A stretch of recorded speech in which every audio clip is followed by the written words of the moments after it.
Let me start you off with this report today that Dak Prescott, right, your report that he could be getting a deal this offseason up to $60 million a year. How about that one? Holy smokes, that's a lot of money. Yeah, I think there's a lot to consider with Dak. Number one, he has a lot of leverage. He can't be tagged. He has a no-trade clause. His cap number is north of $59 million next season. There's so much leverage for Dak Prescott. And then we consider the fact that they still have to pay CeeDee Lamb and Micah Parsons. So there's a lot of moving parts here. They could wait to pay Parsons. He just became extension eligible for the first time. They also just waited last year. They pushed CD down the road. So in essence, they have 3 top-tier guys they have to pay. Maybe 2 of them get done this offseason, 1 next year. But Dak Prescott, 3 straight years of 12 wins. He was in the MVP conversation for most of the season. And in my mind, considering all the leverage he has, and what I was told going back to the owners' meetings in Dallas a couple of months prior, I think he has a real chance to get close to $60 million or maybe up to 60, somewhere in between 55 and 60, and reset the market. I will never fault a player for taking the most amount of money possible, especially when they participate in this lethal sport that we all love in football. I look at Dak. I know what you said, right? He was a top 5 in the MVP voting. He was a finalist this year. He had a good season. But I just view him as a good quarterback, not a great quarterback. But we keep on seeing good quarterbacks getting paid like they're great quarterbacks. Will this ever even out? Just wondering, and will we find a middle ground? Or is this just going to be, if you're in the good conversation, you'll reset the market each and every year with the salary cap, just keep on going up and up and up? Yeah, I think that's the key right there. As the cap continues to increase, you're going to see more quarterbacks because of the nature of the position. You're going to see that number continue to rise. I mean, it wasn't that long ago that we were talking about 30 million being a huge number. Now we're basically doubling that. And we saw last offseason, Justin Herbert resets it, Burrow. We've obviously, you mentioned Russell Wilson. There's just a litany of guys. You could say they're really good, they're great, whatever you want to call them, that are going to get huge numbers. I mean, Tua's up as well. I think Tua is going to have the opportunity to get a huge number. So when it comes down to that position and where we are at in terms of the salary cap, there's no doubt in my mind that number is going to continue going up. I mean, another guy is Jared Goff. I mean, he had a great year. They obviously were on the verge of a Super Bowl appearance. And I think he has a really good chance, Zach, in Detroit to get somewhere around 40 to 45, which would make him one of the higher paid quarterbacks in the NFL. You brought up Tua. Do you think the Dolphins should maybe ride this out for one more season, just because for most of his NFL career, unfortunately, it's been filled with the concussions, it's been filled with the injuries, and I know he just had a good season, but still, they didn't really do much in the postseason where they lost to the Chiefs in the first round. Do you fully expect Tua's deal to get done this offseason?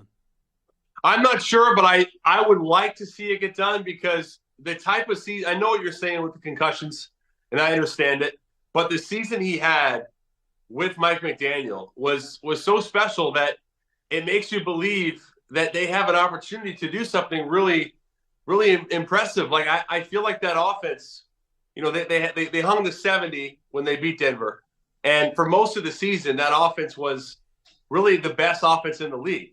And as we saw the season progress with Tua, you always wondered, like, when's the shoe gonna fall, or when's it gonna go on the other foot, and is something gonna happen to him? And he persevered, and he showed toughness. And I know that, as you said, obviously the season did not end the way they wanted it to. They had a lot of injuries, but I saw in this year a Tua that was so much different and better. I was actually talking to his quarterback coach a while back, Nick Hicks, and he was telling me that going into this season, Tua's priority was really to strengthen his arm, and that they were able to do that through all of their preseason conditioning, and that he was consistently throwing the ball much further as well as much more accurately. And now we saw that this year, and obviously they have some terrific young weapons. I would love to see him get paid, and I think he's earned it.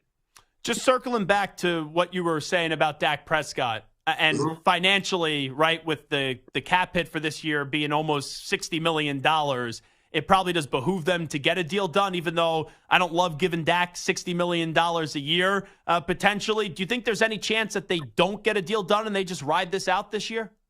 They could, but that would be a mistake to me.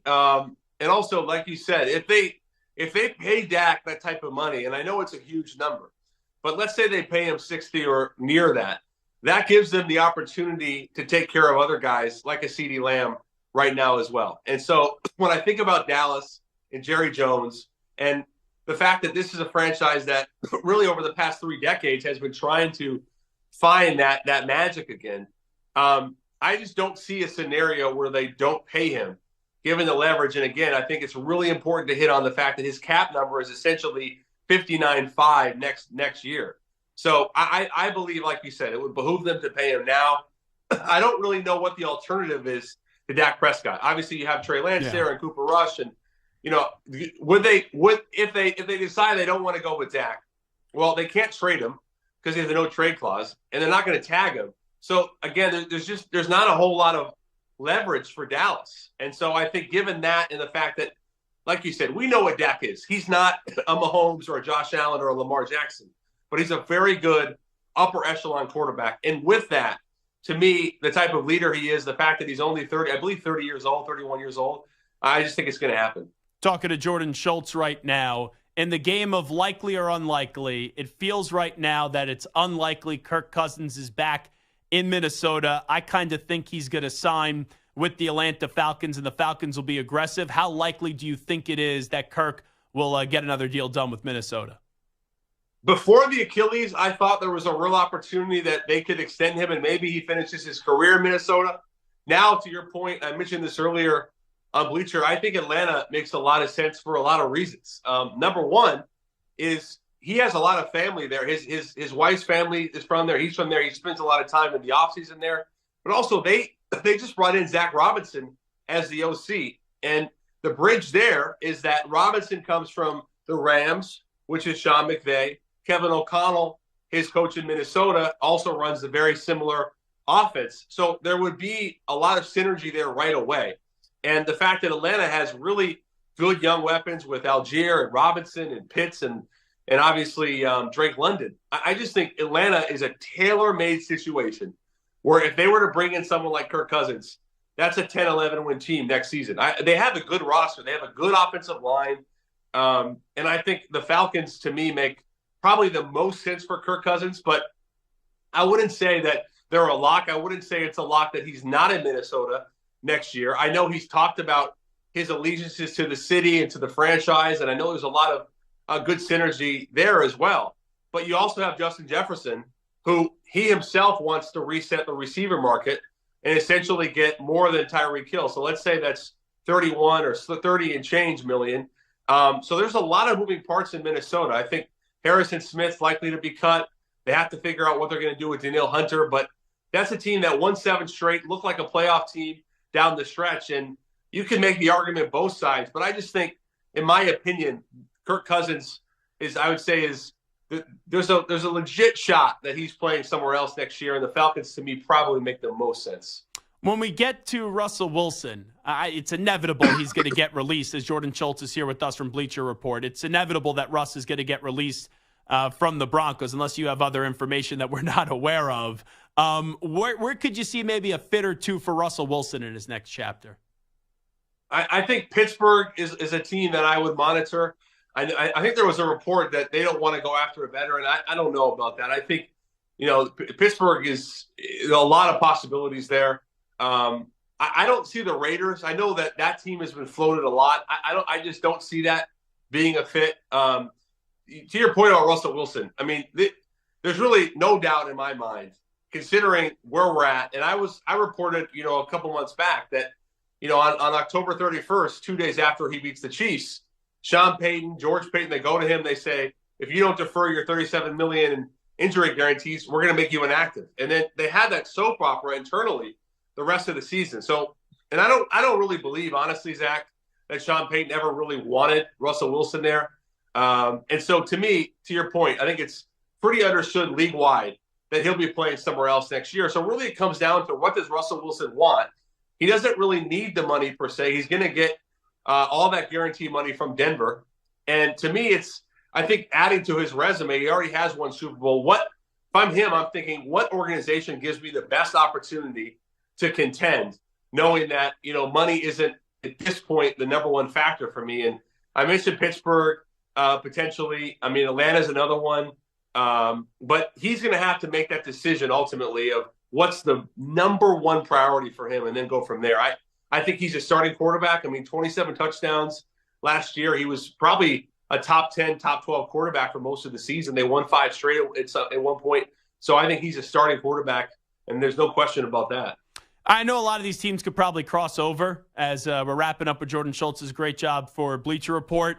Everyone kind of expects the Bears to take Williams at 1 and they'll trade Justin Fields. Who do you think the teams are that will most heavily pursue Justin Fields when he becomes available via trade? Well, not to double down on Atlanta again, but the Falcons, there is absolutely a building buzz among the NFL that the Falcons would be in play for Justin Fields. Obviously, he's from Gainesville, Georgia, and grew up there. And the Falcons, another team.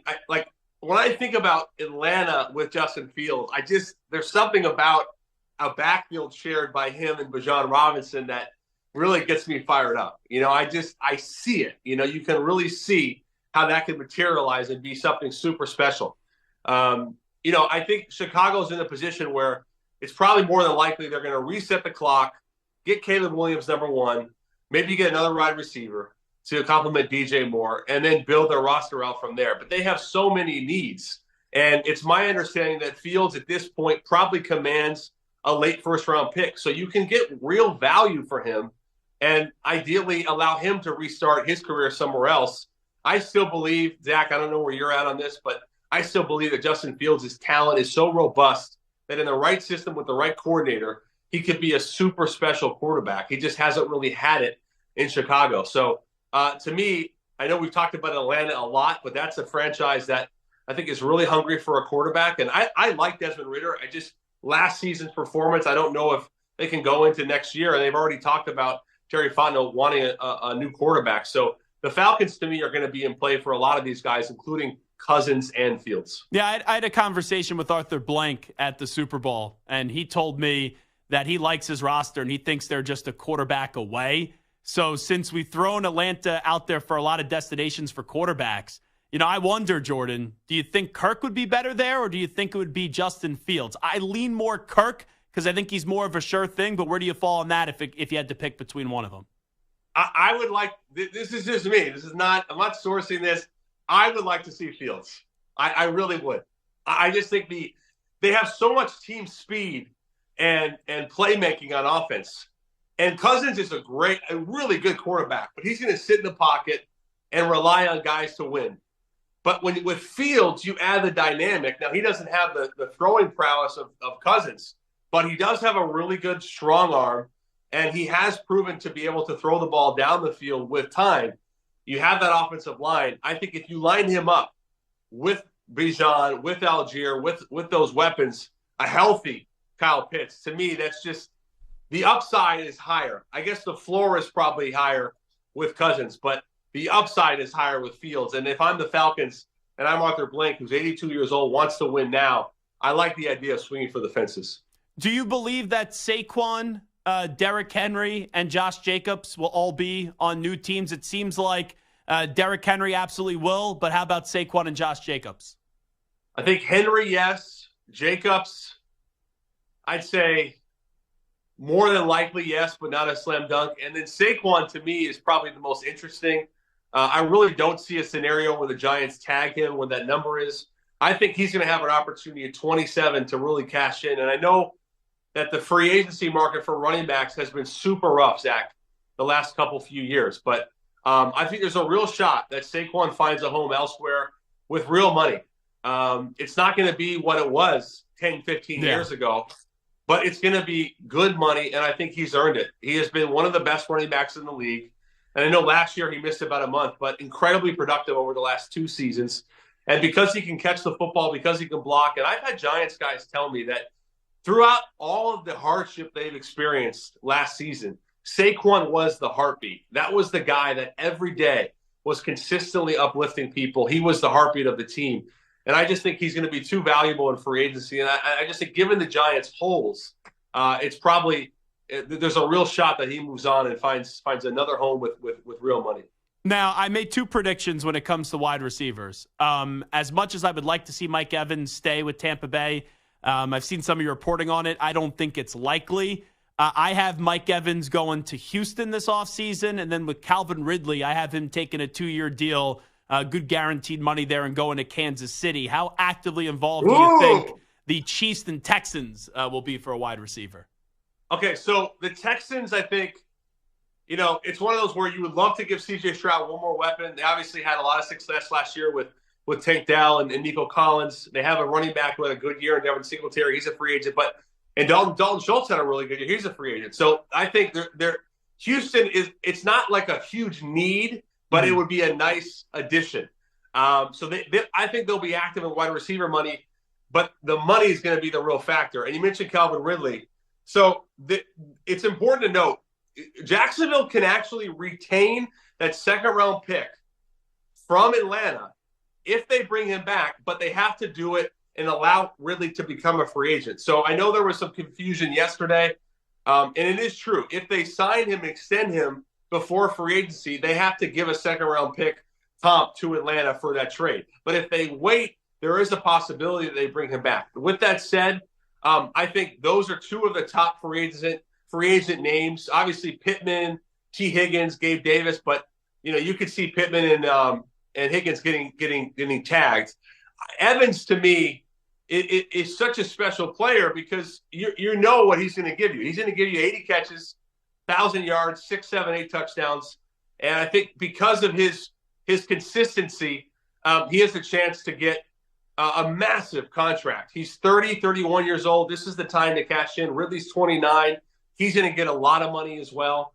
I think the Chiefs are certainly going to be players for a receiver, considering they're only consistent weapons last year from a receiving standpoint were Kelsey and Rashee Rice. So get one more guy and help Patrick Mahomes. So I think the Chiefs and Texans will be active, but I'll give you some other teams I know are really interested in receivers and potentially in Mike Evans. The Jets, the Lions, the Panthers, and the Patriots.